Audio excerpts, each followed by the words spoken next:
করলার এই রেসিপি যদি থাকে তাহলে আমি গ্যারান্টি দিয়ে বলছি যে বাচ্চারাও একদম চেটে চেটে খেতে বাধ্য হবে আর একবার খেলে বারবার খেতে চাইবে। নমস্কার বন্ধুরা, তিয়াশাস রেসিপিতে সকলকে স্বাগত জানাই।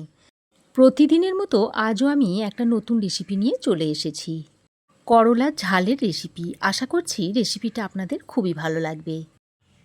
উচ্ছে বা করলার রেসিপিটা তৈরি করার জন্য এখানে আমি করলা নিয়েছি। এবার এই করলাগুলোকে কেটে নেব। তবে আমি 3টে করলাই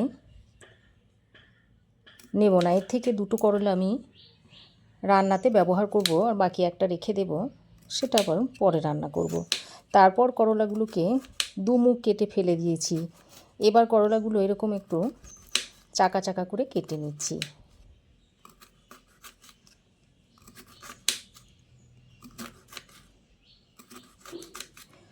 তবে করলাগুলো খুব বেশি মোটা বা খুব বেশি পাতলা করে কাটবো না, একটু মাঝারি করে কেটে নিচ্ছি।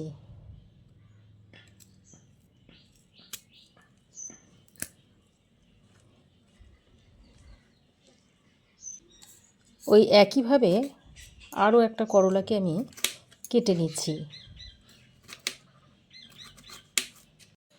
তো দেখুন বন্ধুরা, করলাগুলোকে কেটে আমি একটা পাত্রের মধ্যে তুলে নিয়েছি।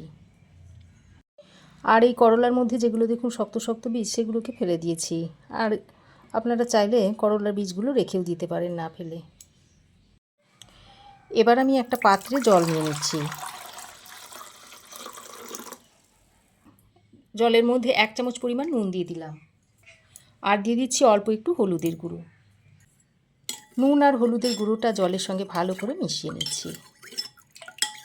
তারপর ওই যে কেটে রাখা করলাগুলোকে এর মধ্যে দিয়ে দিচ্ছি। করলাগুলোকে দিয়ে নুন হলুদ জলের মধ্যে ভালো করে মিশিয়ে নিচ্ছি।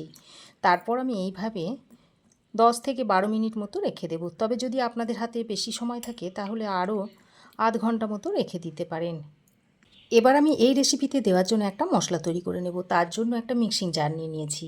এবার এই মিক্সিং জারের মধ্যে দিয়ে দিচ্ছি 1/2 ইঞ্চ মতো আদার টুকরো, দিয়ে দিচ্ছি 2টো কাঁচা লঙ্কা, আর 2টো ছোটো সাইজের টমেটো আমি 2 টুকরো করে দিয়ে দিলাম।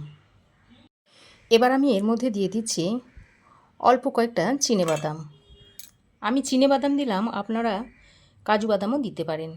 ওরই সঙ্গে দিয়ে দিচ্ছি 1 চামচ মতো সাদা তিল, আর 1 চামচ পরিমাণ দিয়ে দিচ্ছি পোস্ত। এবার এর মধ্যে অল্প পরিমাণে জল দিয়ে একটা মিহি পেস্ট তৈরি করে নেব। তো দেখুন বন্ধুরা, এই রকম একটা মিহি পেস্ট আমি তৈরি করে নিয়েছি। এবার আমি দেখুন যে করলাটা নুন হলুদ জলে ডুবিয়ে রেখে দিয়েছিলাম, সেটা নিয়ে নিয়েছি। এবার এর থেকে ছেঁকে করলাগুলোকে তুলে নিচ্ছি। এইভাবে যদি নুন হলুদ জলের মধ্যে ভিজিয়ে বেশ কিছুক্ষণ রাখা হয় তাহলে করলা বা উচ্ছের তেতো ভাবটা একদমই থাকে না। যারা তেতো ভাবের জন্য করলা বা উচ্ছে খেতে চান না, তাদের একবার এইভাবে তৈরি করে খাওয়াবেন, দেখবেন তারাও একদম চেটে চেটে খেয়ে নেবে। এবার আমি রান্নাটা করে নেব। তার জন্য কড়াই গরম করে দিয়ে দিচ্ছি খানিকটা সর্ষের তেল। তারপরে তেলটাকে খুব ভালো করে গরম করে নিতে হবে। তেল ভালো করে গরম করে নিয়ে এবার আমি জল ছেঁকে রাখা করলাগুলো এর মধ্যে দিয়ে দিচ্ছি। তারপর করলাগুলোকে তেলের সঙ্গে ভালো করে নেড়ে চেড়ে মিশিয়ে নিচ্ছি। আর এই সময় আমি নুন বা হলুদ কিছুই ব্যবহার করব না। নুন হলুদ ছাড়াই করলাগুলোকে ভেজে নেব। এবার আমি খানিকক্ষণ ঢাকা দিয়ে দিয়ে করলাটাকে ভেজে নেব। এতে করে করলাটা ভালোভাবে সেদ্ধ হয়ে যাবে আর ভাজাও হবে। তো ঢাকা দিয়ে আমি বেশ খানিকক্ষণ রান্না করে নিয়েছি। এবার ঢাকা ছাড়াই করলাগুলোকে আরও কিছুক্ষণ ভেজে নেব। আর করলাগুলোকে এইভাবে একটু উল্টে পাল্টে দেবেন, দেখবেন 2 সাইডটা ভালোভাবে ভাজা হয়ে যাবে, কাঁচা থাকবে না। তো ঢাকা ছাড়াই আমি করলাগুলোকে আরও 3-4 মিনিট মতো ভেজে নিয়েছি। আর দেখুন এরকম একটু হালকা করে ভেজে নিয়েছি। এবার আমি এই করলাগুলোকে একটা পাত্রে তুলে নিচ্ছি।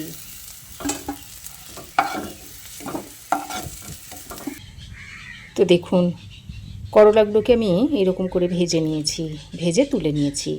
করলা ভেজে তুলে নেওয়ার পর ওই কড়াইয়ে আরও পরিমাণ মতো একটু তেল দিয়ে দিলাম। এবার তেলটা গরম করে নিয়ে এর মধ্যে একটা শুকনো লঙ্কা ছিঁড়ে দিয়ে দিলাম, আর হাফ চামচ পরিমাণ গোটা জিরে দিয়ে দিচ্ছি। তারপর ফোড়নটাকে একটু হালকা করে ভেজে নেব যতক্ষণ না ফোড়ন থেকে একটা সুন্দর গন্ধ বেরিয়ে নিয়ে আসছে। তো ফোড়ন দেখুন খুব সুন্দর করে ভেজে নিয়েছি, ফোড়ন থেকে একটা সুন্দর গন্ধ ছাড়তে শুরু করেছে। এবার আমি যে বাটা মশলাটা তৈরি করে রেখে দিয়েছিলাম সেটার মধ্যে দিয়ে দিচ্ছি।